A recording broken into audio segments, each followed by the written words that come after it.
대한민국 모든 생활체육 동호인들의 든든한 지원군 생활체육 팀닥터. 저는 생활체육을 맡은 이주영입니다. 팀닥터를 맡은 김지영입니다. 반갑습니다. 반갑습니다.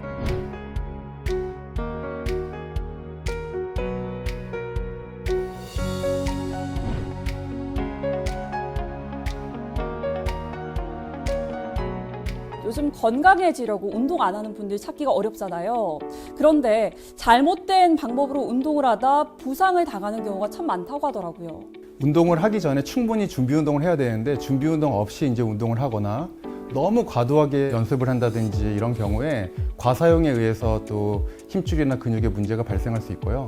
그리고 본인의 수준에 맞지 않게 운동을 하면서 다치시는 분들도 많이 있는 것 같습니다. 그래서 생활체육 팀닥터 첫 번째 편에서는 테니스와 관련한 질환들을 알아보려고 하는데요. 화면 함께 보실까요?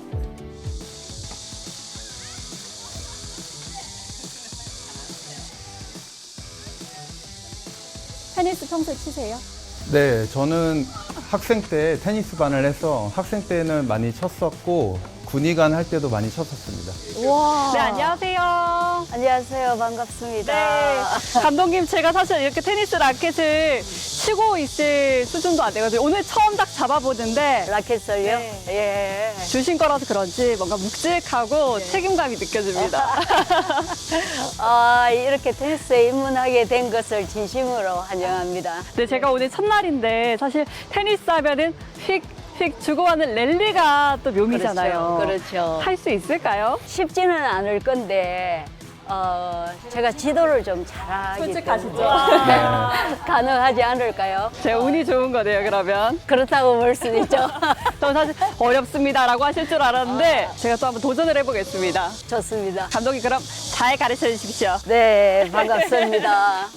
내가 공 한번 던져줘 볼 테니까 한번 쳐보도록 해요. 공만 끝까지 보면 돼요. 준비. 오케이, 스플릿. 하나, 둘, 네, 다시. 잘 보고. 하나, 둘, 오! 어디로 튈지 모르니까 그게 또 걱정이더라고요. 맞습니다. 네. 뛰어가서, 지금. 오케이, 또. 뛰어와서, 이걸 백핸드 동작이라고 하는 거죠? 네, 백핸드, 예, 백핸드.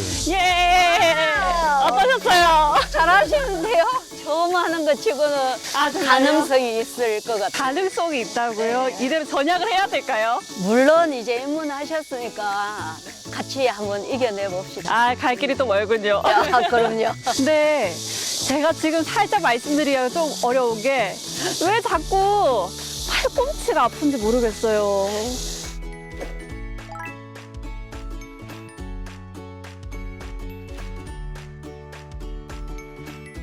저렇게 팔꿈치를 아픈 걸 보고 테니스 엘보라고 하는 건가요? 네, 우선 테니스 엘보는 우리가 바깥쪽 팔꿈치가 아픈 경우를 이제 테니스 엘보라고 하고 안쪽이 아픈 경우를 이제 골퍼 엘보라고 얘기를 하는데요. 알려진 바로는 이제 지금 하셨던 것 같이 이제 원핸드 백핸드, 그러니까 한 손으로 백핸드 하는 동작이 요 테니스 엘보 발생이랑 관련이 있다는 얘기들이 많이 있습니다.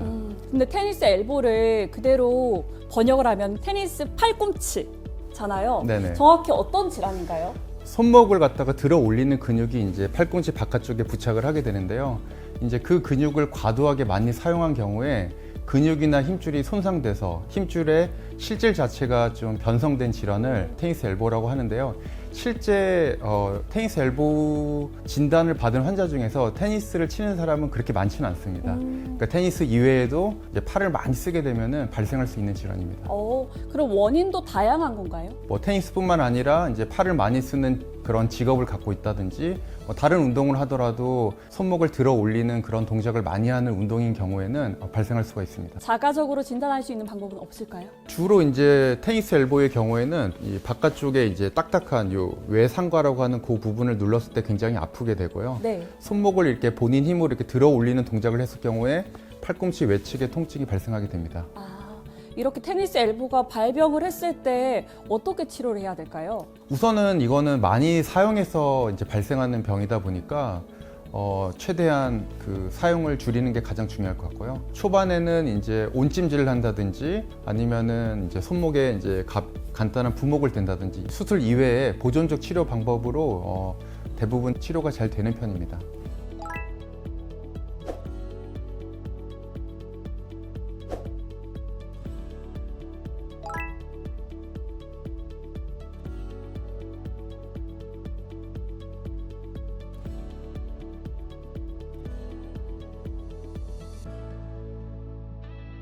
그럼 올바른 자세를 또 배워봐야 되잖아요. 그럼요. 그래야지 잘 칠 수 있죠. 어떻게 하면 좋을까요? 원핸드로 이렇게 치고 있잖아요. 네. 요즘은 투핸드로 많이 쳐요. 선수들도 한 95% 가까이가 전 세계적인 선수들 투핸드로 치는 게 많아요. 근데 원핸드로 치게 되면 여기에 엘보가 올 확률들이 많아요. 이럴 때 힘을 좀 분산시키기 위해서 투핸드로 치면 훨씬 유리할 거예요. 네. 여기서 다시 이렇게 들고 발을 이제 한 칸 당기고 크로스텝 하고 임팩트는 올 때 약간 손목이 C처럼. 드랍되면서 C처럼 네. C. C 거기에서 트위스트 업, 트위스트 업, 힙업 힙업. 라켓은 보지 말고 시선은 앞으로 저는 공 예, 해서 당기고, 엘보 넘어가고 올리고, 좋아요. 코 앞으로. 방금 전에 또 선생님께서 이야기를 해주신 부분이 백핸드랑 포핸드 맞죠? 네네네. 이게 그럼 테니스 엘보나 이런 질환들하고 관련이 있을까요? 그러니까 테니스는 이제 주로 포핸드, 백핸드, 발리, 스매시 이런 그 스윙들이 있는데 그 테니스 엘보랑 관련이 좀 많이 있다 이렇게 알려진 게 원핸드, 백핸드 동작입니다. 그래서 한 손으로 이제 백핸드를 하는 경우에 이런 테니스 엘보가 이제 흔히 좀 발생할 수 있다 이런 얘기가 있는데요. 이제 원핸드로 이제 하게 되면은 백핸드를 팔로만 하게 됩니다. 이제 우리가 그 팔보다는 허리라든지 어깨 턴이라든지 이런 코어 근육들을 많이 쓰면서 스윙을 하게 되면은 오히려 좀 더 힘을 안 들이고도 공을 멀리 보낼 수가 있는데 팔로만 하게 되면은 너무 팔에서 과도한 힘을 이제 쓰게 되기 때문에 팔에 이제 무리가 가게 되고요. 투핸드 백핸드를 하게 되면은 자연스럽게 어깨 턴이 일어나면서 허리와 어깨를 함께 쓰면서 스윙을 하기 때문에 팔에는 상당히 그렇게 크게 무리를 하지 않고도 스윙을 할 수가 있습니다. 힘이 분산되는 거예요. 그렇죠. 이제 운동 전에 이제 스트레칭을 하는 게 가장 중요한데요. 테니스 엘보 같은 경우에는 손목을 이렇게 들어 올리는 근육에 이제 문제가 생기는 거기 때문에 네. 손목을 아래쪽으로 내리는 스트레칭을 하게 되면은 그 근육을 충분히 늘려놓은 상태에서 우리가 운동을 할 수 있습니다. 그래서 손목을 아래쪽으로 내리고 한 10초 정도 이렇게 기다려주는 그런 동작을 한 10회 정도 이렇게 반복하고 나서 하게 되면은 테니스 엘보를 예방할 수가 있고요. 또 우리가 포핸드 스트로크나 뭐 서브 같은 걸 넣을 때는 우리가 이제 손목을 구부리는 그런 근육도 많이 사용을 하게 되거든요. 네. 이런 경우에는 손등이 올라간 상태에서 이제 손을 이제 위쪽으로 올리는 그런 스트레칭을 한 5회 정도 하고요. 그리고 우리가 손을 갖다가 이렇게 안쪽으로 회전시키는 그런 회내근이라는 근육이 있는데 네. 이 근육도 이제 함께 스트레칭을 하기 위해서는 손바닥이 하늘로 올라간 상태에서 아래쪽으로 네. 하게 되면 손목 굴곡근과 회내전근을 함께 스트레칭을 할 수 있기 때문에 이것도 한 5회 정도 이렇게 하게 되면은 팔꿈치 주변에 있는 손목을 움직이는 그런 근육들을 효과적으로 모두 다 스트레칭 할 수 있습니다.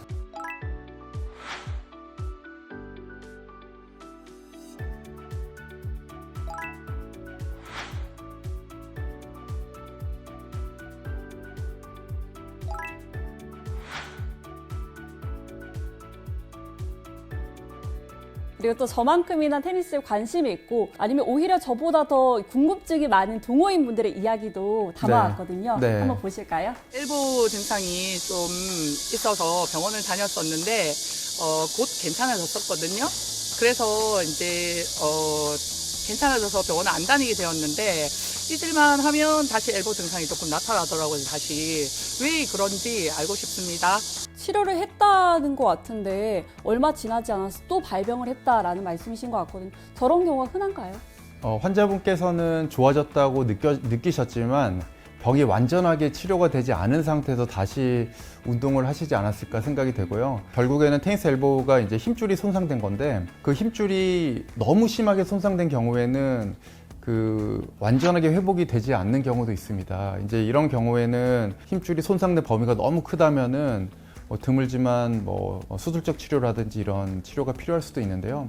제가 볼 때는 오히려 첫 번째 말씀드린 대로 병이 완전하게 치료가 되지 않은 상태에서 다시 테니스를 시작하셔서 그런 것으로 생각이 되고 이런 경우에는 충분히 이제 손목을 이제 아래쪽으로 내리는 그런 스트레칭을 하고 손목을 들어 올리는 근육에 대한 근력 강화 운동을 충분히 한 이후에 네. 근육을 충분히 이제 이런 일이 생기지 않을 정도로 보강을 한 이후에 다시 테니스를 시작하시면은 증상이 이제는 좀 생기지 않지 않을까 이렇게 생각이 됩니다. 엘보 증상이 있을 때 온찜질이 도움이 될까요?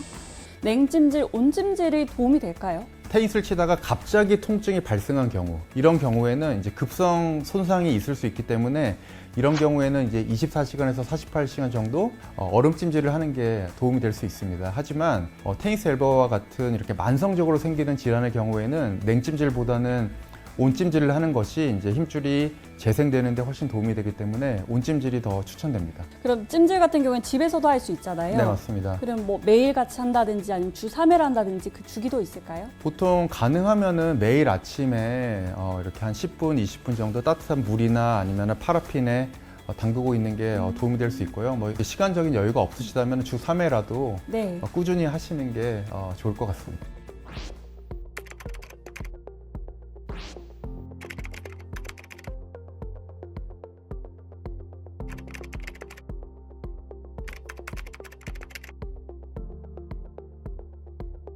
건강해지기 시작한 운동. 그런데 오히려 운동을 하다 건강을 해칠 수가 있습니다. 스트레칭이나 치료, 휴식과 같이 건강하게 운동하기가 꼭 필요하겠습니다. 생활체육팀 닥터 오늘은 첫 번째 편 테니스, 그 가운데 엘보를 알아봤고요. 다음 시간에는 다른 질환에 대해서 좀 더 깊숙이 들여다보겠습니다. 여러분 고맙습니다. 고맙습니다.